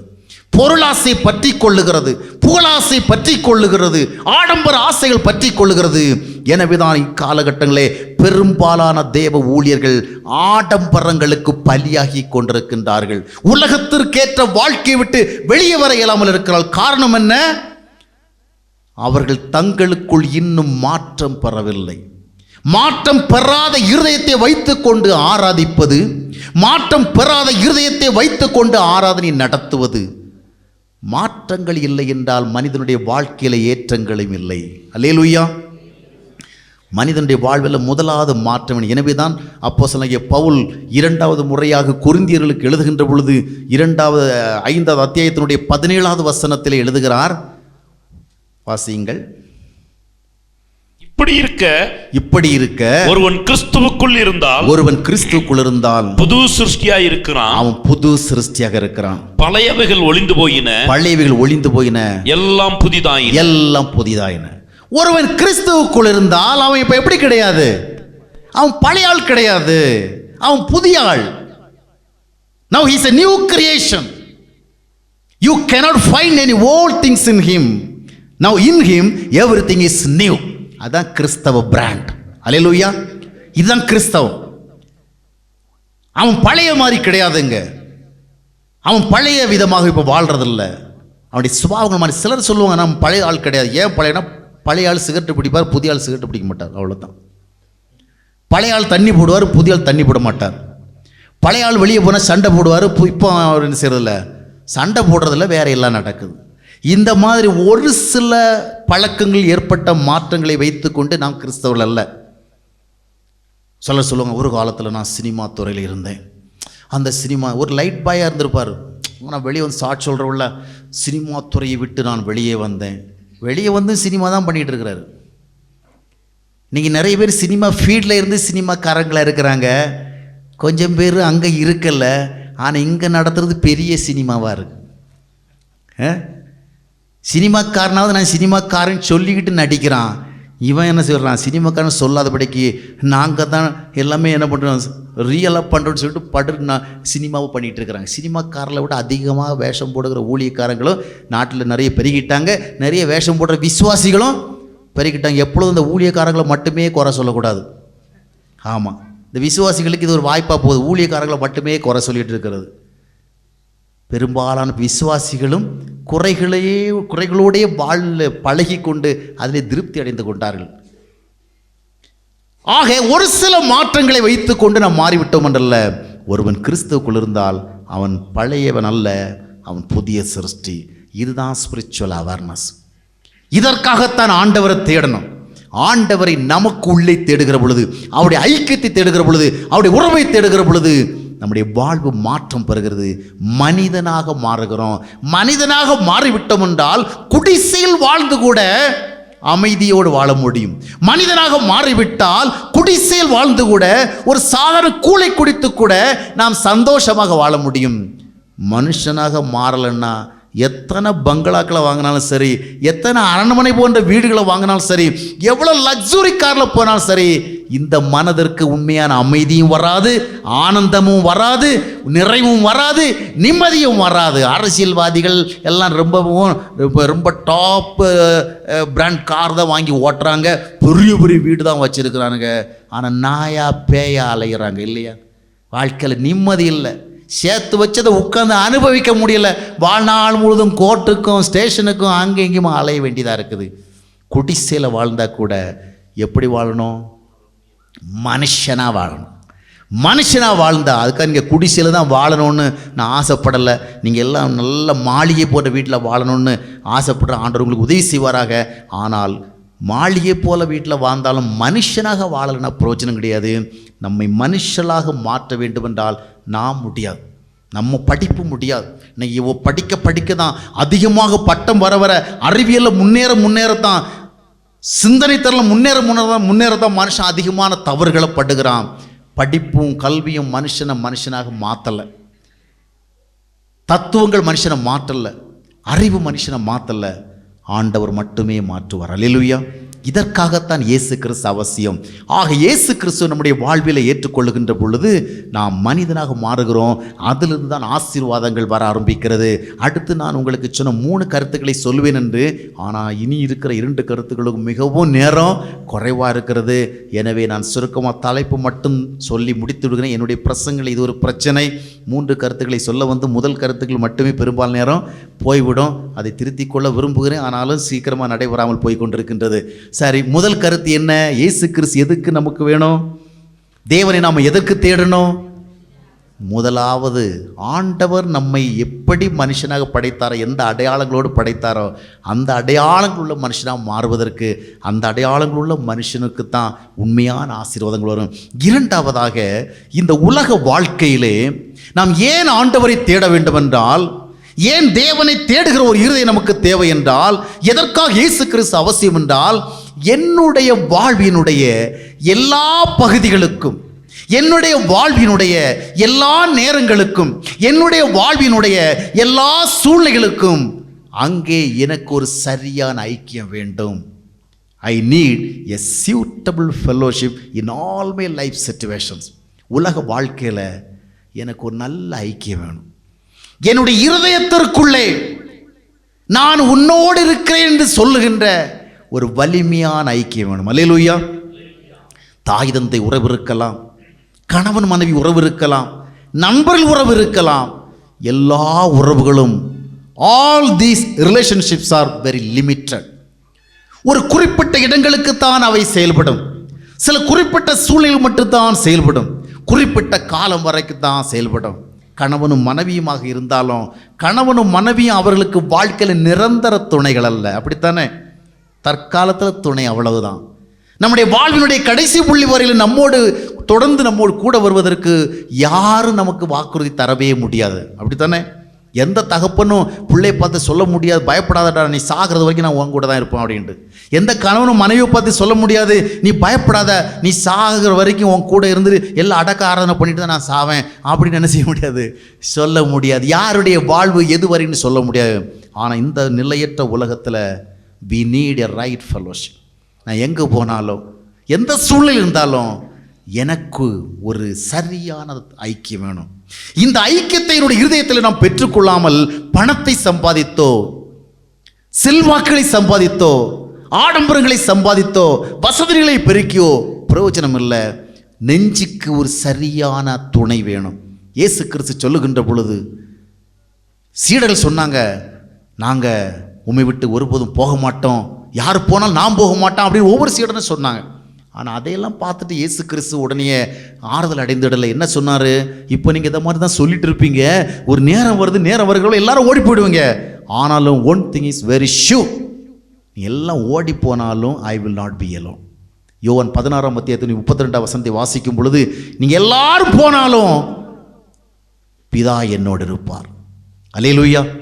இதோ நீங்கள் சிதறுண்டு அவனவன் தன் இடத்துக்கு போய் என்னை தனியே விட்டுவிடும் காலம் வரும், அது இப்பொழுது வந்திருக்கிறது. ஆனாலும் நான் தனித்தீரேன், பிதா என்னோடு கூட இருக்கிறார்.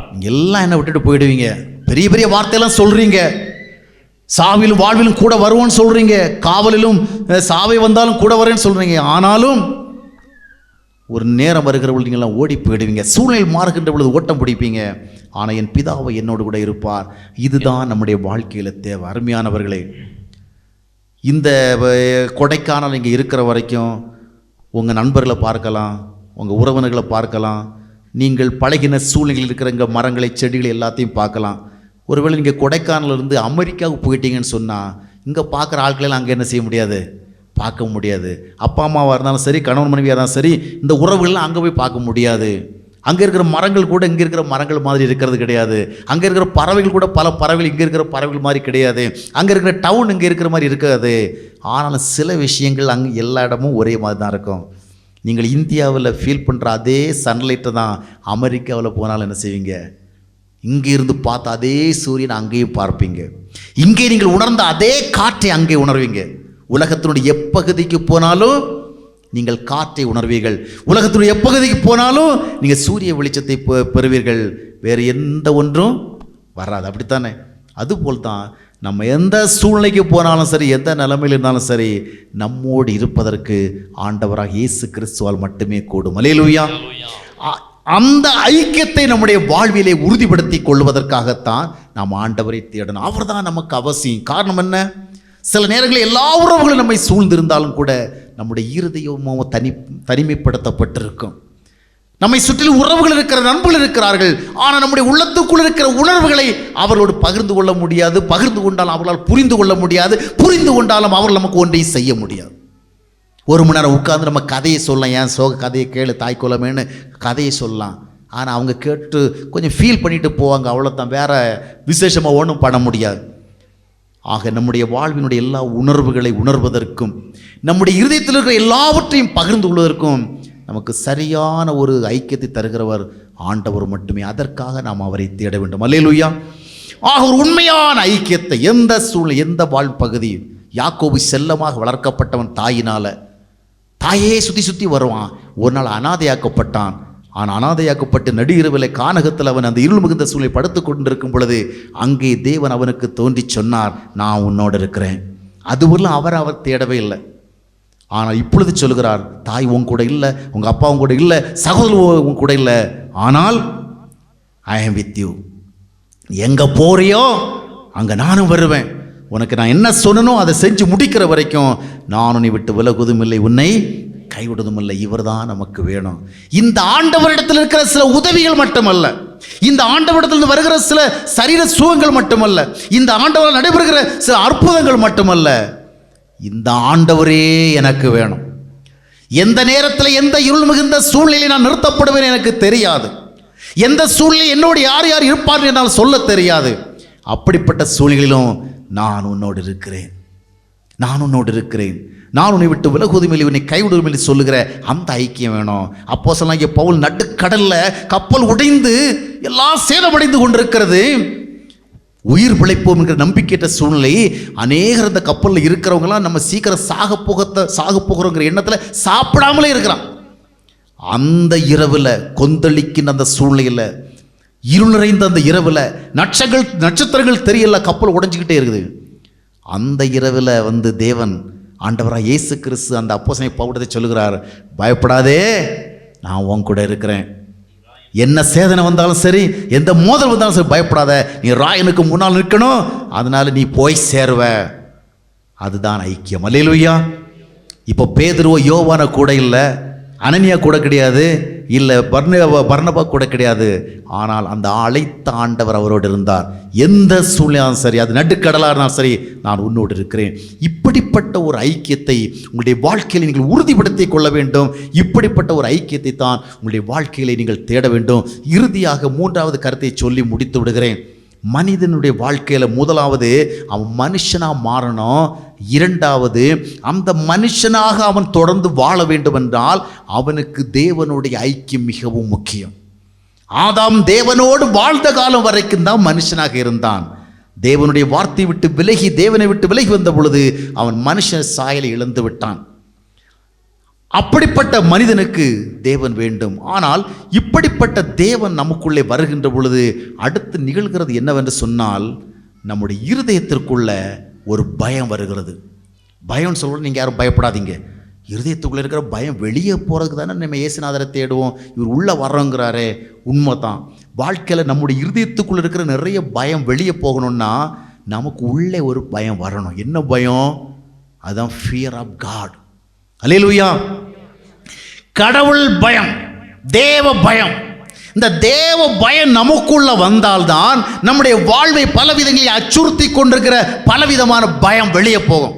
இன்றைக்கு அநேகரை பயப்படுத்தி கொண்டிருக்கிறது, பல சூழ்நிலைகள் பயப்படுத்தி கொண்டிருக்கிறது, அச்சுறுத்தி கொண்டிருக்கிறது. அந்த அடிப்படை காரணம் என்னவென்றால் உள்ளத்தில் என்ன இல்லை? தேவ பயம் இல்லை. அருமையானவர்களே, நான் எங்கே இருந்தாலும், எந்த சூழ்நிலையில் இருந்தாலும் என்னை சரியாக கண்காணிக்கிற ஒருவர் எனக்கு வேணும். உன்னை நான் பார்த்துக்கிட்டே இருக்கிறேன், உன்னை நான் கவனிச்சுக்கிட்டே இருக்கிறேன், நீ செய்கிறதெல்லாம் எனக்கு தெரிகிறது என்று சொல்லுகிற ஒரு நபர் வேணும். அப்படி ஒரு நபர் நம்முடைய வாழ்க்கையில் இருந்தால்தான் நம்முடைய வாழ்வு ஒழுங்குள்ள வாழ்க்கையாக இருக்கும், உண்மையுள்ள வாழ்க்கையாக இருக்கும், பரிசுத்தமான வாழ்க்கையாக இருக்கும், நீதிக்கு பயப்படுகிற வாழ்க்கையாக இருக்கும். அல்லேலூயா. கவர்மெண்ட் நம்மளை பார்த்தா தண்டிச்சிடும், போலீஸ் பார்த்தா தண்டிச்சிடும், மனுஷன் பார்த்தா கண்டுபிடிச்சிருவான், இதெல்லாம் நமக்கு தெரியுது. ஆனால் போலீஸுக்கு தெரியாமலே நாம் நிறைய காரியங்களை செய்கிறோம் இல்லையா? போலீஸு பார்த்தா தண்டனைக்குரிய தவறுகளாக தோன்றுகிற எவ்வளவோ தவறுகள் சமுதாயத்தில் நடந்து கொண்டு தான் இருக்குது. போலீஸுக்கு தெரியலை. எப்போமாவது ஒரு முறை திடீர்னு ஏதோ ஒரு செய்தி வருது. ஆனால் தினசரி எவ்வளோ நிகழ்வுகள் நிகழ்கிறது. போலீஸுக்கு கண்ணை நம்ம மறைக்கலாம், கோர்ட்டுக்கு கண்ணை நம்ம மறைக்கலாம், மனுஷங்க கண்ணை நம்ம மறைக்கலாம். எவ்வளோ விழிப்புள்ள கணவனாக இருந்தாலும் கணவனுடைய கண்களை மறைத்து தவறு செய்கிற மனைவிகள் சமுதாயத்தில் இருக்கிறார்கள். எவ்வளவு கண்காணிப்புடைய மனைவிகள் இருந்தாலும் அந்த மனைவிகளுடைய கண்களுக்கு தெரியாமல் தவறான வாழ்க்கை வாழ்கிற கணவர்கள் அதிகமாக இருக்கிறாங்க. காரணம் என்ன? மனிதர்களுடைய கண்களை மறைக்க முடிகிறது, ஆனால் ஆண்டவருடைய கண்களை மறைக்க முடியாது. அந்த ஆண்டவர் என்னை பார்த்து கொண்டிருக்கிறார் என்கிற அந்த தெய்வீக பயம் எனக்குள் வருகின்ற பொழுது நான் தவறுகளை தவிர்க்கிறேன். என் மனைவி இதை பார்க்க முடியாது, என் பிள்ளைகள் இதை பார்க்க முடியாது, எங்கள் பெரியப்பா சித்தாவை பார்க்க முடியாது, எங்கள் அண்ணன் தம்பி பார்க்க முடியாது, எங்கள் ஃப்ரெண்ட்ஸ் பார்க்க முடியாது, எங்கள் பாஸ்டர் பார்க்க முடியாது. ஆனால் அவர் பார்க்குறார். இவங்க எல்லாரையும் நாம் தெரியாமல் தவறு செய்கிறதுக்கு வாய்ப்பு இருக்குது, ஆனால் அவர் பார்த்துட்டு இருக்கிறாரே. இதுதான் ஒரு ஆவிக்குரியவனுக்கு தேவை. அல்லேலூயா. உலகத்தினுடைய அத்தனை கண்களையும் மறைப்பதற்கு we have lot of opportunities. ஆனால் தேவனுடைய கண்களை மறைக்க முடியாது. அந்த உணர்வு, இந்த கர்த்தருடைய கண்களை மறைக்க முடியாது என்கிற உணர்வை யோசேப்புக்கு இருந்த காரணத்தினால்தான் யாரும் பார்க்க முடியாத ஒரு இடத்துல ஒரு தவறை செய்வதற்கு வாய்ப்பு இருந்த பொழுதும் அவன் என்ன செய்யவில்லை? அந்த தவறை செய்யவில்லை. அருமையான சகோதரிகளே, ஆண்டவரிடத்திலிருந்து நாம் அன்பை எதிர்பார்க்கிறோம். ஆண்டவரிடத்திலிருந்து நாம் பலவிதமான கிருபைகளை எதிர்பார்க்கிறோம். நாம் எதிர்பார்க்க வேண்டிய மிக முக்கியமான ஒன்று என்னவென்றால், ஆண்டவரே உமக்கு பயப்படுகிற பயத்தை எனக்கு தாரும். மனைவிக்கு பயந்தல்ல, கணவனுக்கு பயந்தல்ல, பிள்ளைங்களுக்கு பயந்தல்ல, சொசைட்டிக்கு பயந்தல்ல, போலீஸுக்கு பயந்தல்ல, கோர்ட்டுக்கு பயந்தல்ல. ஆண்டவர் உமக்கு பயந்து நான் வாழணும். அப்போ தான் நான் ஒழுங்காக வாழ்வேன். நான் எங்கே போனாலும் எங்கே இருந்தாலும் உன்னை நான் பார்த்துட்டு தான் இருக்கிறேன் அப்படின்னு சொல்லுகிற உம்முடைய சத்தத்தை நான் கேட்கணும். அல்லேலூயா. இதற்காகத்தான் தேவனை தேட வேண்டும். இந்த தெய்வீக பயம் உங்களுக்குள் இருந்தால் வாழ்க்கையிலே தவறுகள் இல்லை, குற்றங்கள் இல்லை, குற்ற மனசாட்சியும் இல்லை, அமைதி குறைவுகளும் இல்லை, பிரச்சனைகளே இல்லை. அல்லேலூயா. தெய்வ பயம் இருக்கிற மனிதனுடைய வாழ்விலே பரிசுத்தம் பிரகாசிக்கும். தேவ பயம் குறைந்து போன காரணத்தினால்தான் இந்த காலகட்டங்களிலே கிறிஸ்தவ மக்கள் மத்தியிலே பரிசுத்தை பார்க்க முடியவில்லை. தேவ பயம் இல்லாமல் போய்விட்ட காரணத்தினால்தான் தேவ ஊழியர்கள் மத்தியிலே உண்மையான பரிசுத்தத்தை பார்க்க முடியவில்லை. 3 காரியங்கள். 1, மனிதனை மனிதனாக்குவதற்காக இயேசு கிறிஸ்து இந்த உலகத்திற்கு வந்தார். மனிதனுக்கு ஒரு உண்மையான ஐக்கியத்தை கொடுப்பதற்காக இயேசு கிறிஸ்து இந்த உலகத்திற்கு வந்தார். மனிதனுக்குள் ஒரு உண்மையான பயத்தை கொடுத்து அந்த பயத்தின் மூலமாக தன்னுடைய வாழ்க்கையை பரிசுத்தமாக்கி கொள்வதற்கான ஒரு கிருபையை கொடுப்பதற்காக இயேசு கிறிஸ்து உலகத்திற்கு வந்தார். தேவனை நாம் எதற்காக தேட வேண்டும்? நாம் நமக்குள் மனிதராக வேண்டிய அவசியம் இருக்கிறது. தேவனை எதற்காக நாம் தேட வேண்டும்? நம்முடைய வாழ்வினுடைய எல்லா பகுதிகளுக்கும் நம்மோடு இருக்கின்ற ஒரு நெருங்கின ஐக்கியம் தேவைப்படுகிறது. தேவன் எதற்காக நம்முடைய வாழ்வில் தேவைப்படுகிறார்? எதற்காக தேட வேண்டும்? நான் எங்கே இருந்தாலும் சரி, எந்த சூழ்நிலை இருந்தாலும் சரி, என்னை கவனித்து கொண்டிருக்கிற ஒருவர் இருக்கிறார்கிற விழிப்புணர்வோடு நான் பரிசுத்தமாக வாழ வேண்டும். என்னுடைய வாழ்க்கையை கரைப்படுத்தாமல் நான் வாழ வேண்டும். உள்ளும் புறம்பிலும் நான் உண்மையாக இருக்க வேண்டும். அதற்காக நான் தேவனை தேடு. அல்லேலூயா. இந்த உணர்வுகளோடு ஆண்டவருடைய சமூகத்தில் நம்மை ஒப்பு கொடுத்து நாம் ஜெபிப்போம்.